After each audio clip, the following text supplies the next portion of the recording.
Estamos en un programa más de conciencia auditiva, regresando de las vacaciones navideñas, iniciando 2016, un año que me parece que va a ser bastante difícil en el caso de México, no sé en el caso de otros países, y te damos la bienvenida desde Conciencia Auditiva. Saludo a mi querido amigo, el maestro Gerardo Alvarado Hierro. Y yo, como siempre, mi buen amigo el doctor Carlos Barros. Y no se me olvida, así como vaticiné que iba a ser papá, ya es papá, tiene un bebé chiquitito que se llama Leonardo, y Leonardo pasa gran parte del día durmiendo, pero también tiene sus escaladas de estar despierto, ¿no?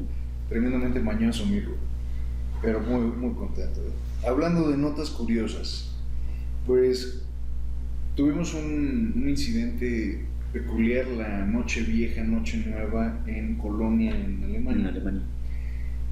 Aparentemente un grupo de hasta 30 personas, en su mayoría de ellos inmigrantes, algunos de ellos sí efectivamente sirios, otros tantos de Arabia Saudí, algunos otros de Estados Unidos, etc., se dieron a la tarea de atacar a mujeres, parejas, niños, ancianos, etc., y de vandalizar algunas estructuras, romper algunos cristales, y parece que hubo 2 o 3 acosos sexuales y hasta el grado de violación.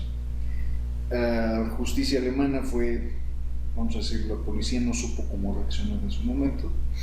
No, porque seguramente no es un evento que se les presente necesariamente así, ¿no? O sea, esto es coyuntural. Y fue muy criticada Angela Merkel por esto.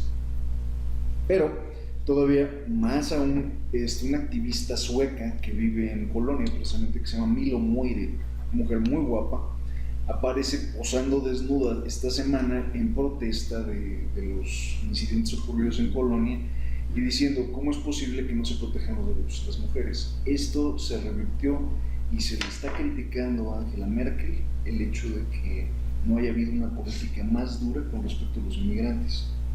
Y al parecer esto tiene que ver porque alguien le sugirió, o un grupo, una organización, le sugiere a los inmigrantes o al grupo de inmigrantes que si ellos cometen algún tipo de delito menor, se van al bote a Alemania 2 años y ya tienen suficiente tiempo para estar inmigrados y después pueden aplicar para una visa. Qué tontería.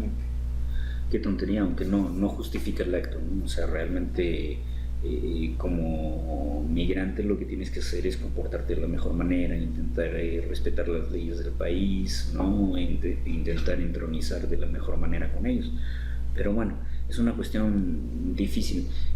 Esperemos que no sea todo, ¿no? Ni que cause una especie de fiebre para tratar de generar esto, ¿no? ¿Tú te acuerdas de una película? Yo una vez una película con Gerard Depardieu, en donde él con una chica intentaban ingresar a los Estados Unidos, quedarse ahí, y empiezan hacen un matrimonio, pero realmente no se habían casado, ¿no? Sí.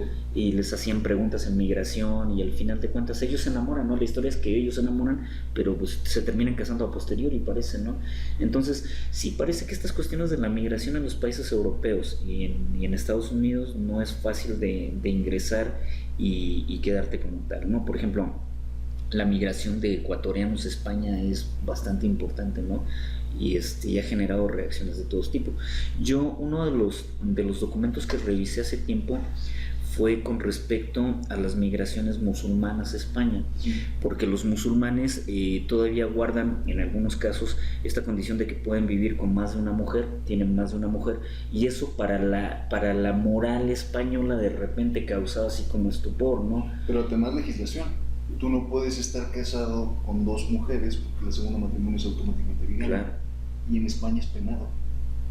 Pero ellos tienen esta cuestión, y ahí sí habría que entrar a otro tipo de lógicas, a otro tipo de discusiones, pero insertarse como migrante siempre va a ser una condición difícil. No dejan de ser invitados en un país y no es tanto que el país huésped tenga que adaptarse a ellos, sino viceversa. No, claro. El problema es que yo lo sé porque yo soy inmigrante y desarrollas como sea ciertos mecanismos de defensa. Cierto.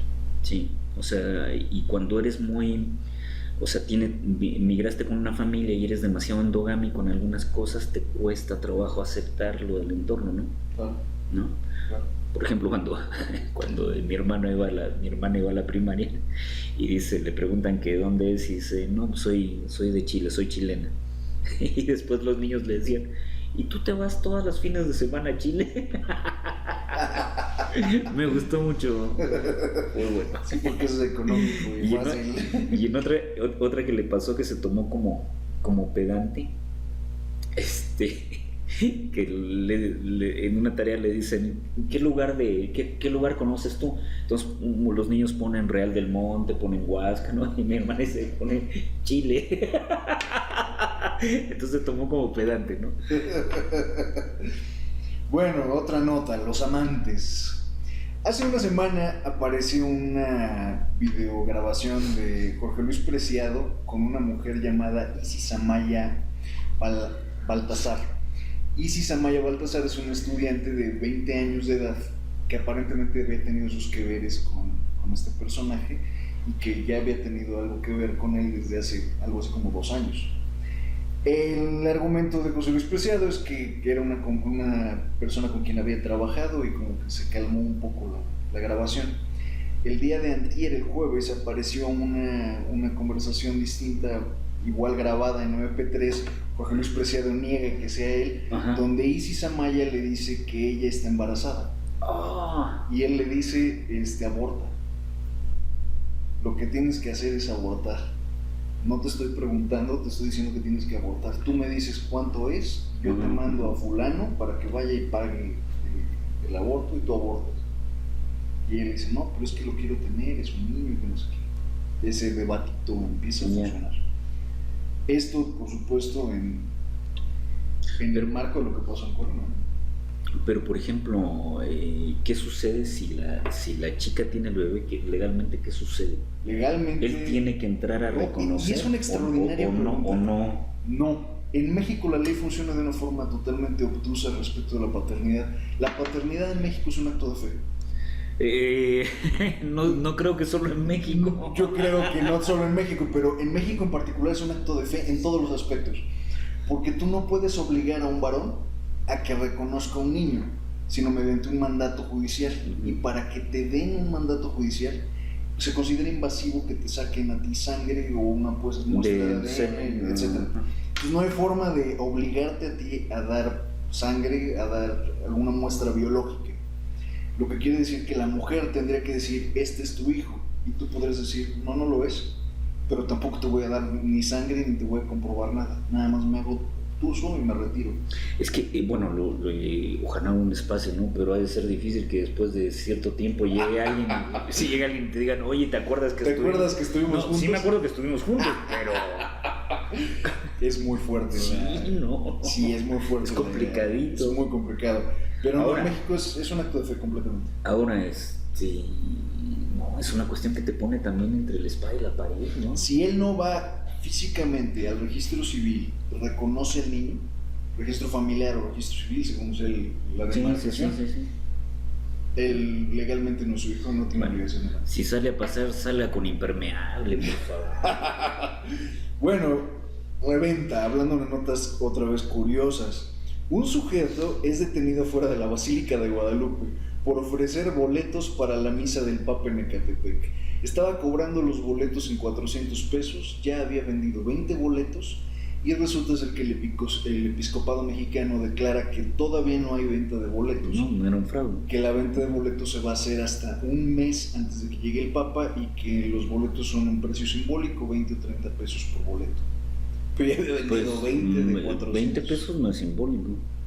No es simbólico, o sea, imagínate que hay personas que 20 pesos significa comer. Todavía más allá, 20 pesos por las 300,000 personas que se esperan en el evento. No, yo creo que debe ser un evento totalmente gratuito, ¿no? Abierto al credo como tal y a los feligreses como tal. Me imagino que debería ser ese el asunto, ¿no? Quiere uno creer. Pues con el Papa no, bueno. O sea, claro, tú ves cómo el comercio lucra, como pasaba con Juan Pablo II, que de repente la imagen, las playeras, vasos conmemorativos, o sea, una serie de cosas que hace el comercio, y un comercio que no siempre es comercio legal, ¿no? O sea, también... Completamente. Claro.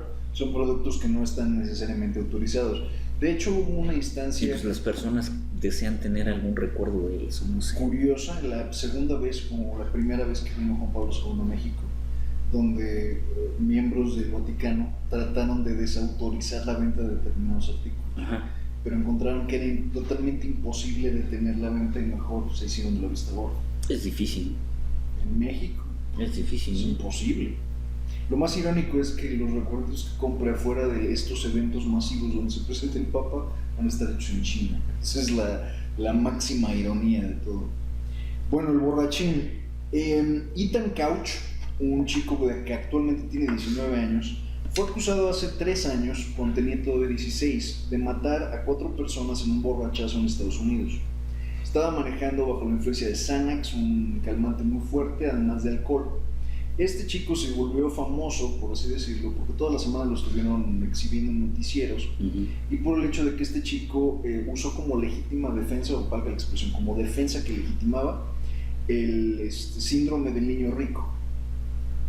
La aplasia disociativa, que Ajá. fue el término que se inventaron para esto, porque el término ni siquiera está reconocido, fue que Ethan Couch ha tenido una vida tan privilegiada todo el tiempo que es incapaz de tener reflexión sobre sus propios actos. Podría ser como lo que algún día tú conversabas sobre esta condición de los juegos de video, que de repente se disocia la realidad de le estás disparando en un juego de video y de repente sacan una pistola y disparan a alguien y piensa que es un símil. Sí puede haber algún peso de ello, ¿eh? No sé hasta dónde, pero me parece que sí. Un psicólogo lo declaró como una personalidad limítrofe y finalmente Ethan Couch salió del bote. Fue internado en un hospital psiquiátrico donde pasó exactamente 3 semanas. A las 3 semanas él y su madre se dan a la fuga, esto hace 3 años, y acabaron en México, en Puerto Vallarta.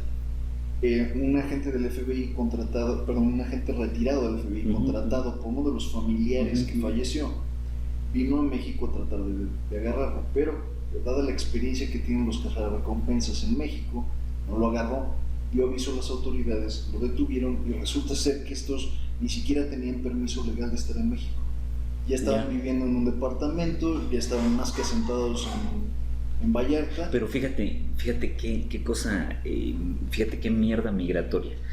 Si fuese un centroamericano, de inmediato en México de alguna forma te pedirían documentos o algo.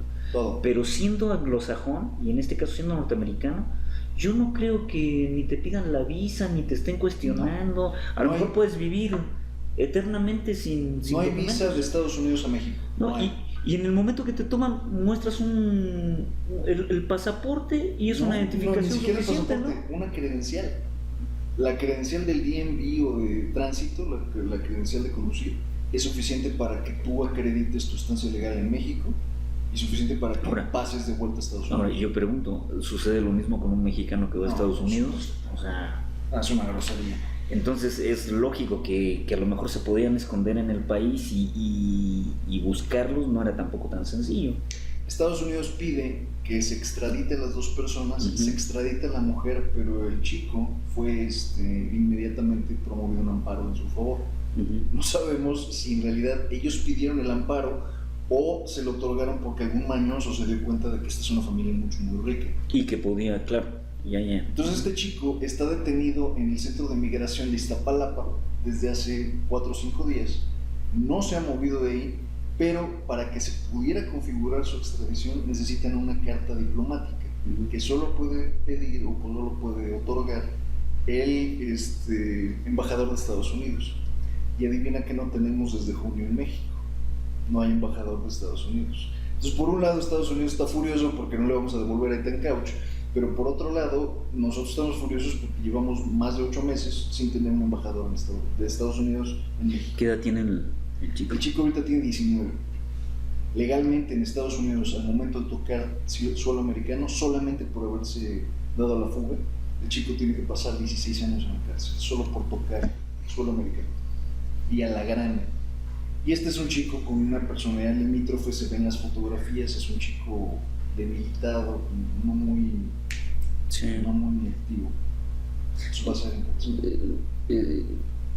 tiene me parece que tiene una participación en televisión, ahí se llama Jay Harper. Bueno, luego tenemos una nota que hemos denominado huevos. Y voy a decir por qué. Un adulto mayor llega a una clínica del ISSSTE, esto en Colima, y al momento de entrar le diagnostican que tiene una ruptura por una hernia. Eso fue lo que le diagnosticaron.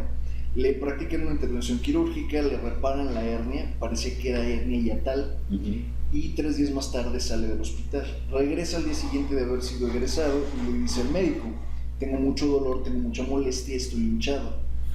Dice: no se preocupe, esto es normal, acaba de tener una operación de hernia, esto no es nada nuevo. Entre comillas, podría ser que el médico tenía ahí algo de razón. Claro.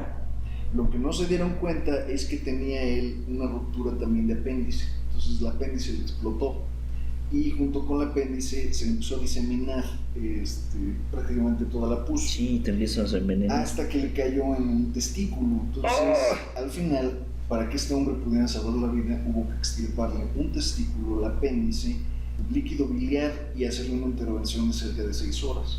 Se convirtió en un caso muy fuerte porque precisamente un cartel gritaba que tengan huevos y hagan las cosas bien. Esto se vuelve una nota nacional porque la denuncia se presenta ante la Comisión Nacional de Derechos Humanos y ellos tomaron esto como estandarte para tratar de fregarse al ISSSTE. Ahora que el ISSSTE y el IMSS están... bueno, aparte, como que la medicina pública está en entredicho desde hace bastante tiempo en México, ¿no? Que se ha hablado mucho de casos de ISSSTE, ¿no? Ya, mucho. Yo no sé si realmente es por falta de preparación o es falta de protocolos o la asistencia en dinero financiera no es la más importante, no sé, pero han habido muchas inconsistencias. Ahora, también hay inconsistencias en los hospitales privados, ¿eh? Hay que tener cuidado también. Peligroso. O sea, claro, sobre todo, por ejemplo, estas tonterías de cirugías plásticas, o sea... Pregúntenle a Alejandra Guzmán. Sí, no. Le costó una nalga y prácticamente su vida. Todo fácil, ¿eh? Y esta otra, la cantante Luchita Villa. Ahí quedó Luchita. O sea, ya quedó. Si alguien la ha visto, yo vi algún reportaje que se hizo, no habla bien, no camina bien. Es una cuestión horrible. Muy complicada. Esta semana, Carlos, el periódico The Guardian nos otorgó un récord en México. La nota exactamente dice: México es el estado donde se cometen más ilícitos en el hemisferio occidental. Según la nota de The Guardian, en los últimos 3 años se han cometido 5 millones de delitos y se han presentado 5 millones de denuncias.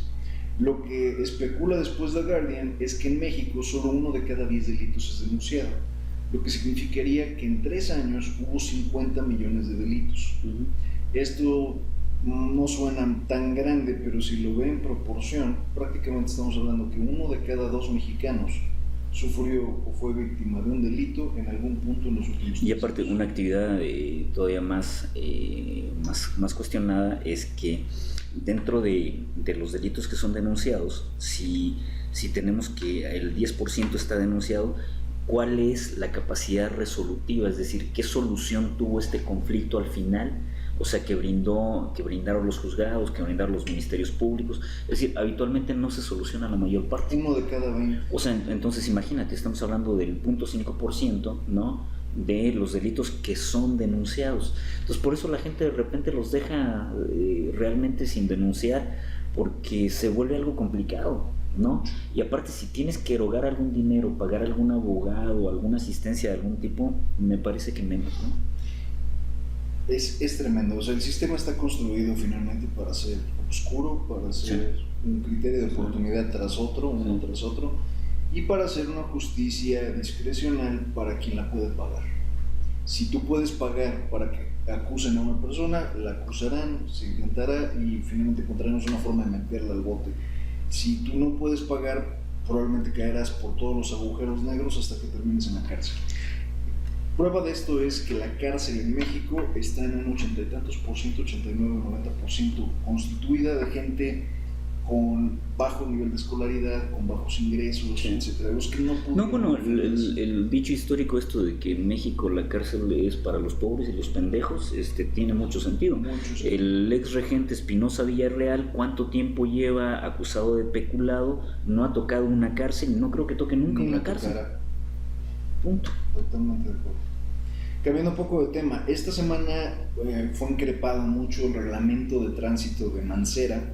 Recordemos que Mancera inauguró su reglamento de tránsito a finales de diciembre y Mancera publica que su reglamento ha logrado descender o hacer que se descienda 2% los accidentes de tránsito. Lo verdaderamente irónico de este reglamento es que la popularidad de Mancera perdió 5% a partir de que se introdujo el nuevo reglamento. Es que, bueno, volvemos al doble discurso.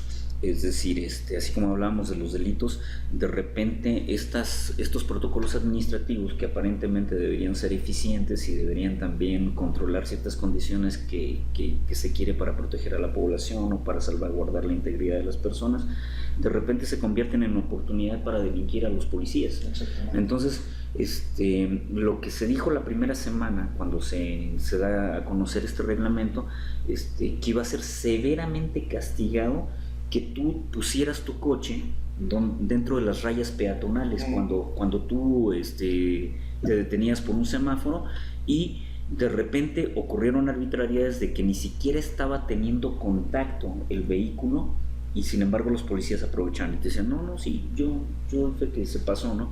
Entonces ese tipo de cosas genera tantos desencuentros que por eso también no me extraña este tipo de cuestiones.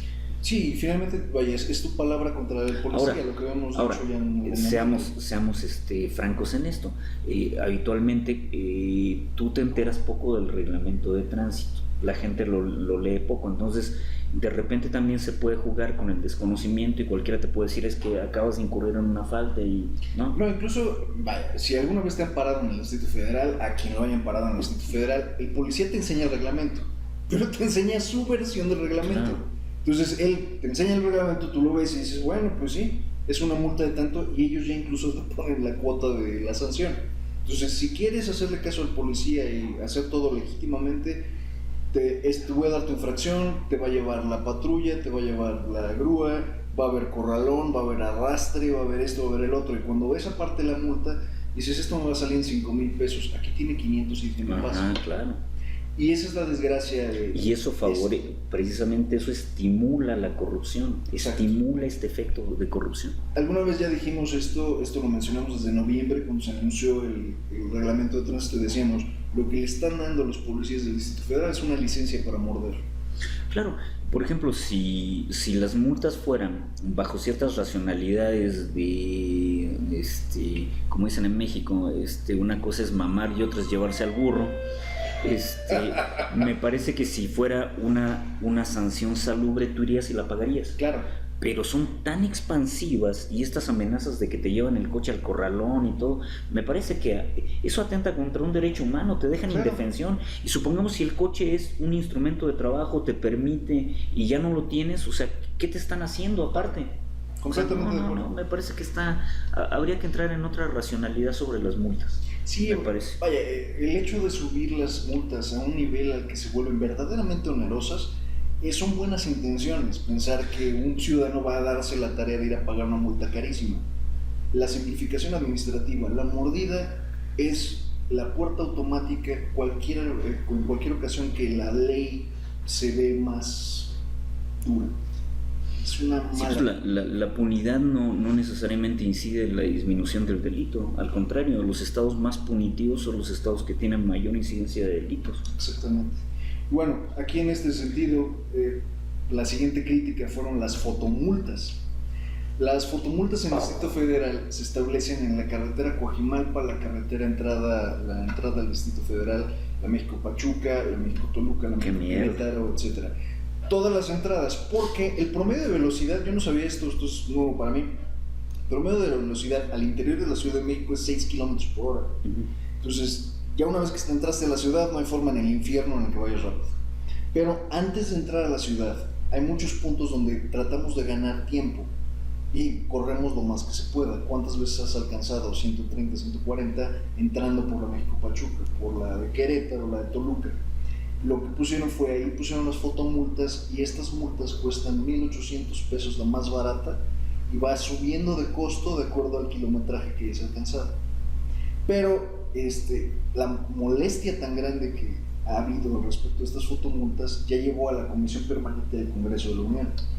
La petición del grupo parlamentario de Morena es que se eliminen las fotomultas. Sí, no. Ahora, en el caso de la México Pachuca, recordemos que tiene una pendiente. Exacto. Entonces cuando vas llegando también es peligroso disminuir. Exacto. O sea, realmente es peligroso ir muy muy lento, o sea, te pueden prender por detrás y la lógica es cierta continuidad, entonces también habría que, bueno, no sé, ponderar ahí. Me parece una cuestión, esto ya es un poquito draconiano, ¿no? Claro, si quieren recauden de otra forma, ¿no? Pongan parquímetros aquí afuera. No, todavía más allá, o sea, si ya tienes de por sí una autopista y una serie de autopistas que estaban subrogadas desde hace años, o sea, ya no tendrían por qué estar pagando peaje. Claro. ¿Cómo es posible que aparte me vayas a querer cobrar por la velocidad que le llevo? Aparte de jugártela contra los federales, aparte de jugártela contra todo lo que te le tienes que jugar, aparte es cuídate la fotomulta. Y llega tarde a tu trabajo. No sé. Ahora, esta estupidez que te digan, ¿sabe qué? Levántese más temprano. ¿A qué horas? ¿A las 3 de la mañana? Para poder llegar a las 8. Absurdo. Es completamente absurdo. Vamos a despedir este pequeño bloque con la nota de al bote. La primera sala penal del Tribunal Superior de Justicia de Guerrero ratificó el auto de formal prisión contra Nestora Salgado García, la excomandante de la policía comunitaria en Olinalia. Lo curioso es que, ya ha despertado cierta... ¿En serio se llama Nestora? Sí, Nestora Salgado. Es como la mierda es el único estúpido en el universo que se llama Evo, su mamá, no sé, o sea, ¿alguien le podría poner una hija a Dana? Pregunto yo.